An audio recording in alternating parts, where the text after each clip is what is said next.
আপনারা জানেন যে মহিবুল্লাহ মিয়াজি, যিনি টিএনটি মসজিদের ইমাম, দীর্ঘ সময় যাবৎ উনি ইমামতি করেন, উনি একটা এজাহার দিয়েছেন।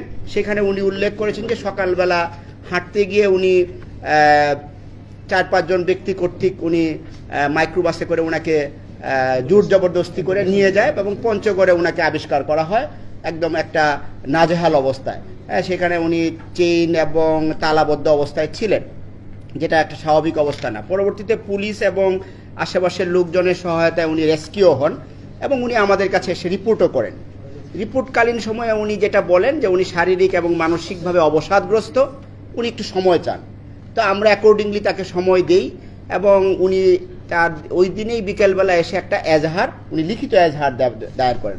সেখানে উনি যে সমস্ত ঘটনার অবতারণা করেছেন সেগুলি আপনারা কম বেশি জানেন, যেহেতু ওনাকে জোর জবরদস্তিপূর্বক অপহরণ, হত্যার উদ্দেশ্যে মারধর এবং বেসামাল অবস্থায় ফেলে যাওয়া এবং আরও কিছু ঘটনার কথা বলেছেন। তো সেগুলি আমরা আমলে নিয়েই তদন্ত শুরু করি।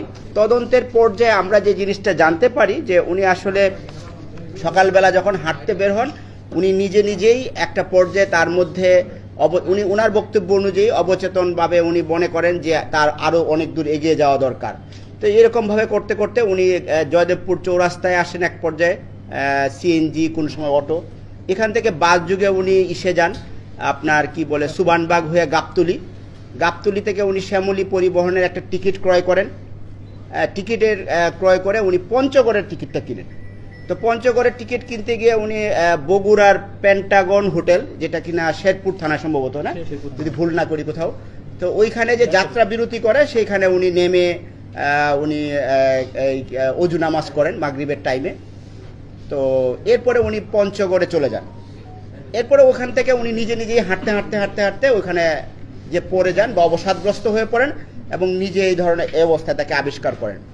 তো এইটা আমরা তথ্য প্রযুক্তির সহায়তা এবং সিসিটিভি ফুটেজ এবং একই সাথে যেই শ্যামলী পরিবহন, যেই বাসে উনি গিয়েছেন, সেই শ্যামলী পরিবহন কর্তৃপক্ষ এবং তার সাথে যে সমস্ত যাত্রীরা গমনাগমন করেছেন তাদের সাথে কথা বলে সিসিটিভি ফুটেজ বিশ্লেষণ করে এবং একই সাথে আপনারা জানেন যে এখন তথ্য প্রযুক্তির বদৌলতে অনেক কিছু চিহ্নিত করা যায়, এই সমস্ত কিছুর বিশ্লেষণ করে ওনার সামনে ওনাকে আমরা ডাকি। উনি যেহেতু ভিকটিম এবং বাদী, এখনো ওনাকে আমরা ডেকে এই জিনিসগুলি ওনার সামনে আমরা পেশ করি।